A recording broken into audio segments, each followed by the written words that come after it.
global landscape is becoming ever more complex and unpredictable. As we navigate these evolving contexts, our collective responsibility is to ensure that our economies remain resilient, adaptable, and capable of withstanding global shocks. That is precisely what we have worked to achieve in Kenya over the past 3 years. At a time of global uncertainty, Kenya offers something increasingly rare: stability, predictability, openness, and world-class opportunities underpinned by both macro and microeconomic fundamentals.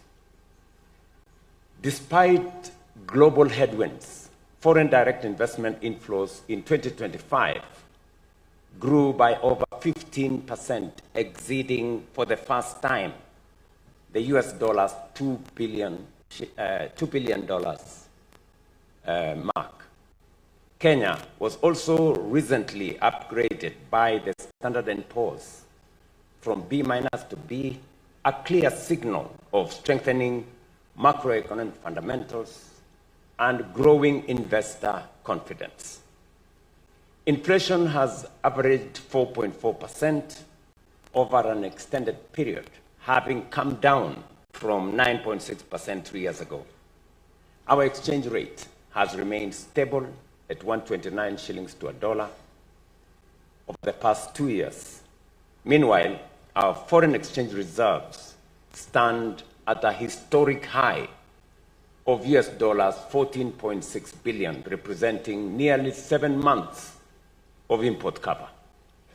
At the same time, our capital markets continue to exhibit strong performance, with Nairobi Securities Exchange ranking among the best performing stock markets in Africa. In 2025, for example, it emerged as the second best on the continent, delivering a remarkable 52% return in dollar terms. This performance is now driving an ambitious expansion agenda, with the NSE targeting 40 new listings by 2029. Earlier this month, the landmark Kenya Pipeline Company initial public offering raised US dollars 823 million.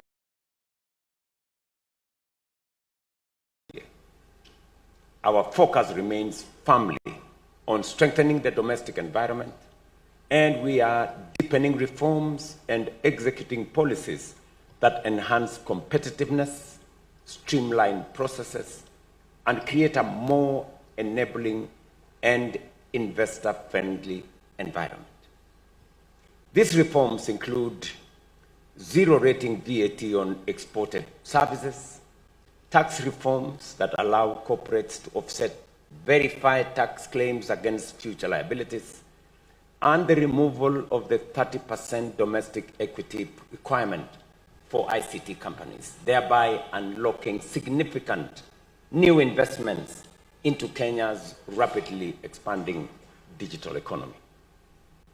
Through our one-stop investment center, investors now access seamless, world-class facilitation services.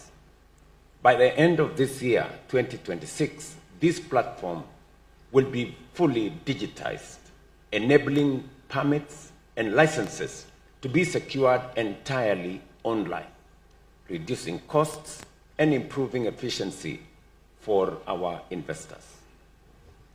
Ladies and gentlemen, with a population of about 55 million, Kenya is far more than a domestic market. We are the natural gateway to East and Central Africa, and through the Africa Continental Free Trade Area, a springboard into a US dollar 3.7 trillion continental market of 1.4 billion people. Regionally, Kenya anchors the East African Community Common Market of more than 330 million consumers and the COMESA market of 680 million consumers. And that is why you have the Secretary General of COMESA in this meeting.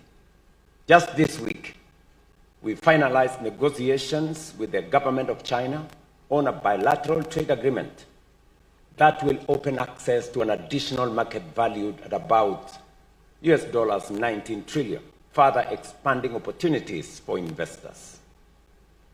Despite the clear and demonstrable progress registered, we remain committed to continuously improving, guided by the insights and concerns of investors, businesses, and all stakeholders, as was recorded by the CS for Trade.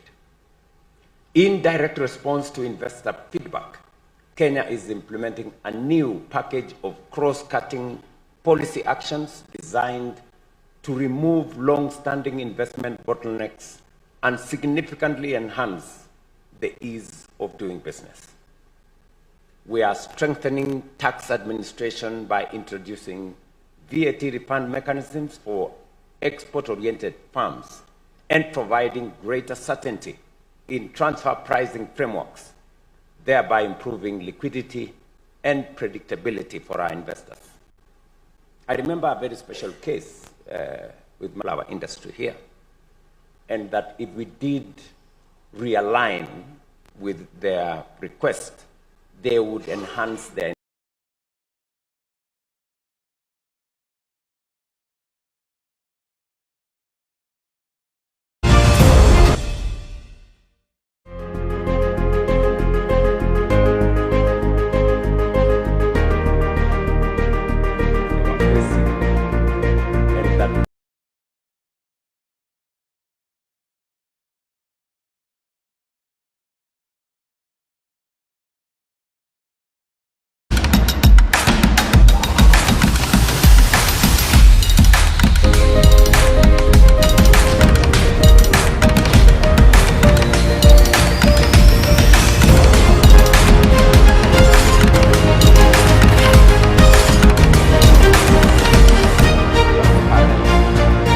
investor-friendly framework.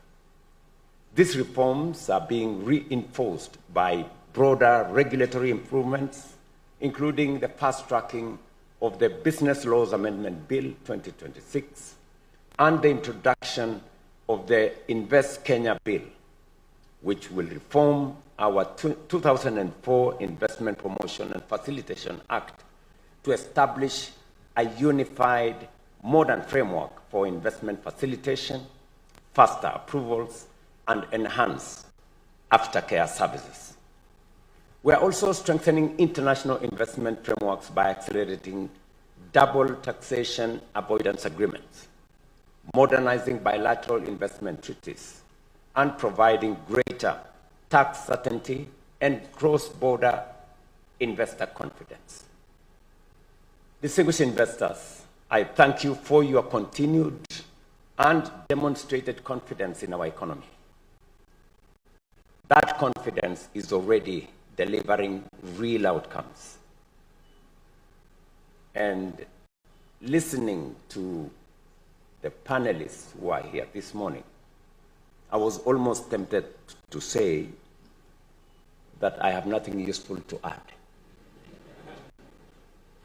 I think they said more than I will ever make in my statement on the situation in our country. And for those of you who read social media, I would encourage you to listen to the panelists more.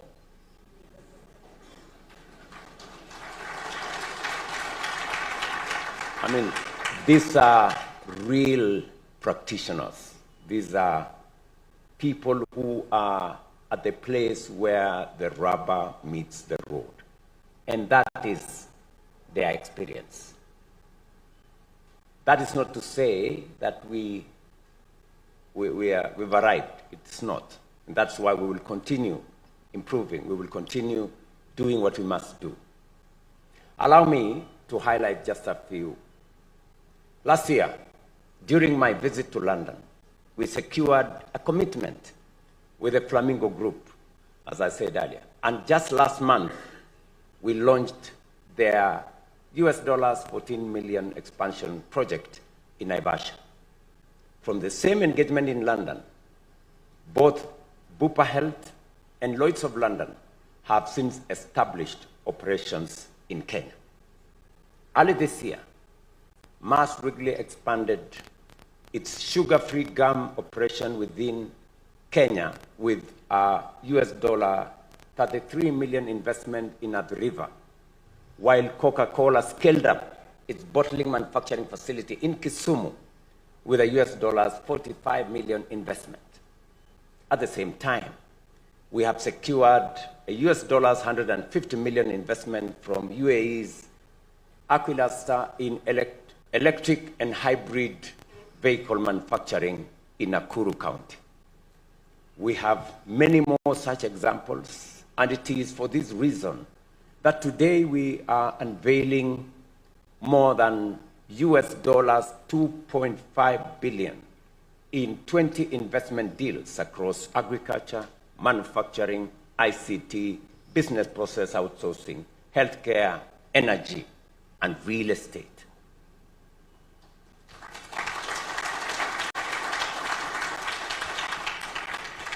We're not just talking about numbers.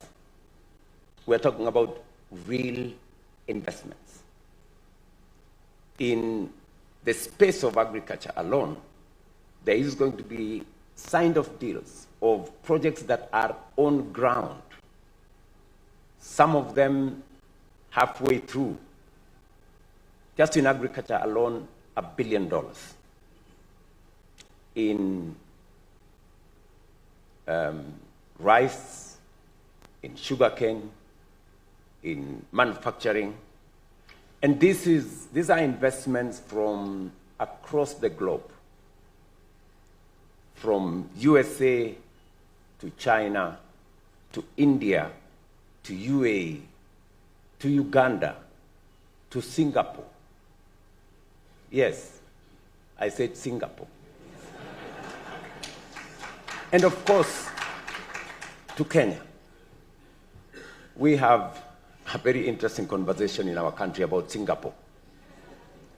And one of the companies, Syntex from Singapore, is actually investing right here in Athi River to hire 2,000 Kenyans on apparels.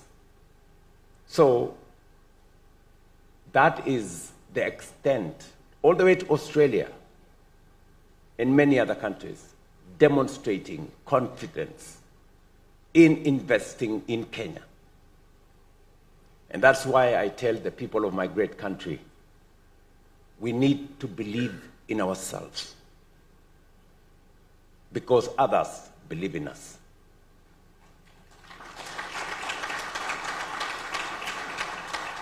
The majority of these investments are already at advanced stages of implementation, with several already breaking ground. Collectively, they will create over 63,000 quality jobs for Kenyans. To further support investment decisions, the government has developed an investment project catalog, a comprehensive deal book that brings together Kenya's most promising and investment-ready opportunities, and which will be showcased at this conference. I think for a while, people did not know where to invest. What are the opportunities? In which space are these opportunities? So we have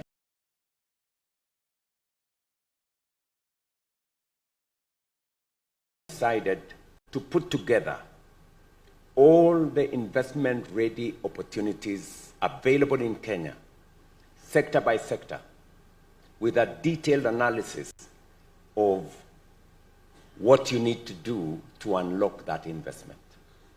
We will give you a whole book today on the investment-ready opportunities in Kenya. You do not have to go and look any further. There will be other opportunities that may not be in that book, but the ones in that book are the ones that have already been prepared. Some of them visibility is done, and some of them progress has been made, and we're not only thinking about those opportunities, we will also tell you in which places will you find the space to be able to undertake whatever investment you want to make. We have 9 special economic zones that have been constructed by the government of Kenya. We have 47 county aggregation and industrial parks, again, as investment opportunities. As was said by my friend from Arise, we are developing the Rare Fipingo Special Economic Zone with their support. We are developing the Dongo Kundu Special Economic Zone, again, the partnership between Arise, Kenya Commercial Bank, and others, and Afri-Exim Bank. And of course, we are developing our Naivasha facility, a total of 4,500 acres of what will be a special economic zone infrastructure that offers opportunity for investment spaces. Yet, there remains significant opportunity that calls for your partnership. As many of you will be aware, we have launched an ambitious national transformation agenda anchored on 3 critical pillars. First, we are investing heavily in infrastructure and connectivity by expanding roads, railways, airports, and seaports. Just last week, we did launch the extension of the standard gauge railway that will now find its way to Uganda and to DRC to improve on our logistics.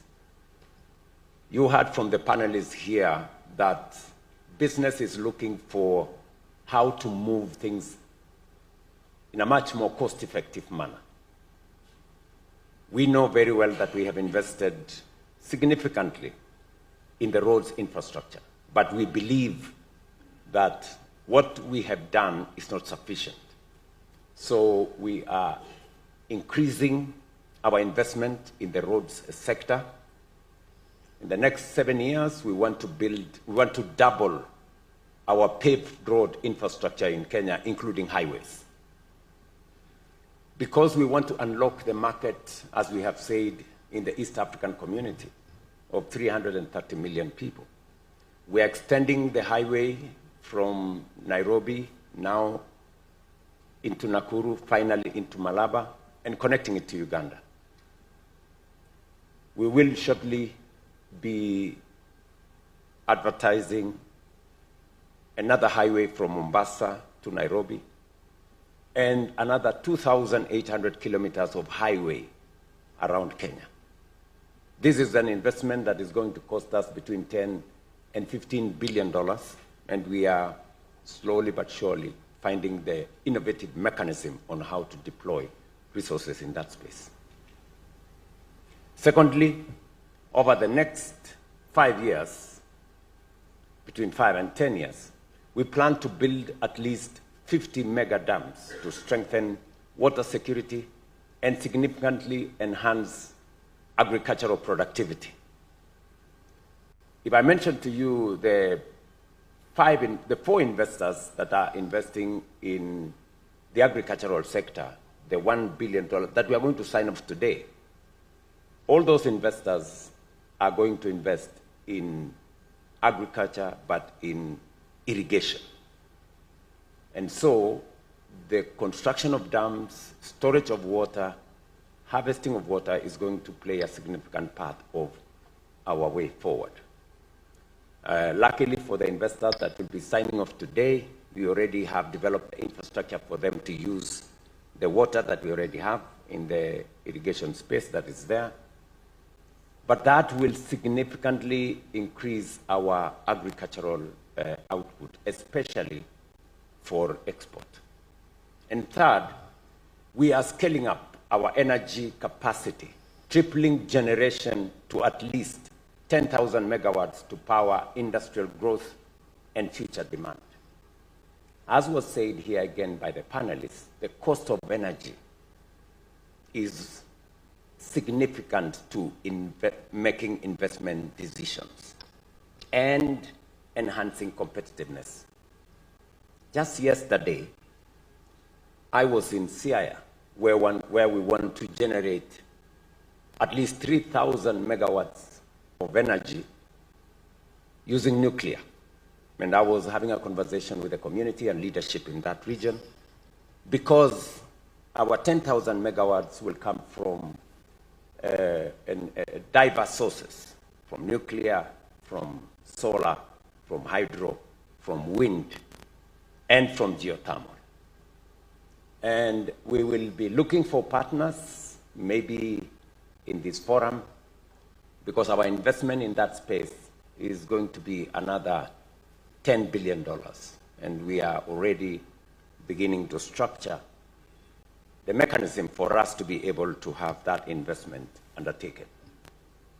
We estimate that delivering this transformation will require an investment of about Kenya shillings 5 trillion or $40 billion. Through the National Infrastructure Fund, we are mobilizing long-term capital and creating structured, bankable opportunities for private sector participants. And this is where you come in. We invite you to partner with us, to invest, to build, and to be part of Kenya's transformation in a truly win-win partnership. Finally, to all investors present here today, I want to say thank you. Thank you for your confidence.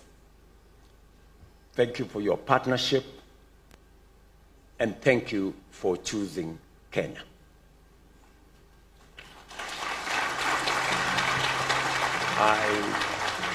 I assure you that Kenya is ready and open for business.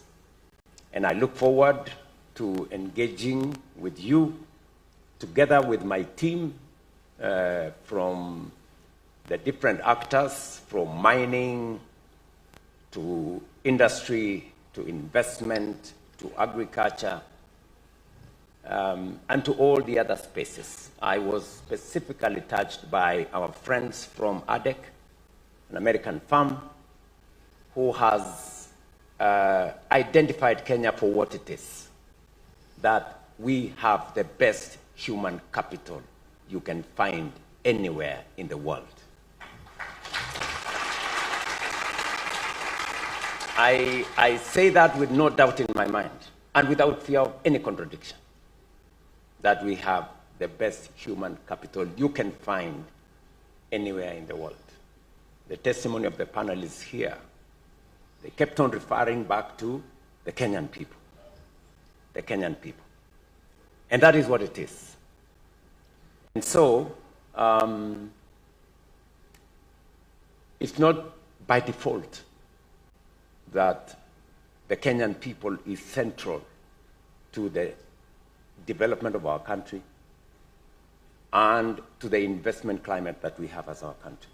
It's because we have consistently invested as a nation in our human capital. 30% of our budget every year goes to education, training at all levels. We've just increased in the last 3 years our education budget by $1.5 billion in the last 3 years. We've hired 100,000 teachers more into our classrooms, expanded learning spaces by 23,000 classrooms, and developed a new funding model to make sure that our colleges and universities have adequate resources to sharpen our human capital. And from a policy point, I want to assure you that the jewel of our investment, the Kenyan human capital, will continue to receive the Kenya government's attention and resources for us to make sure that we don't lose that competitive edge that comes with investing in our human capital. I think it has also been said by investors here that stability is critical to investors making decisions. Stability in policy, stability in every other field.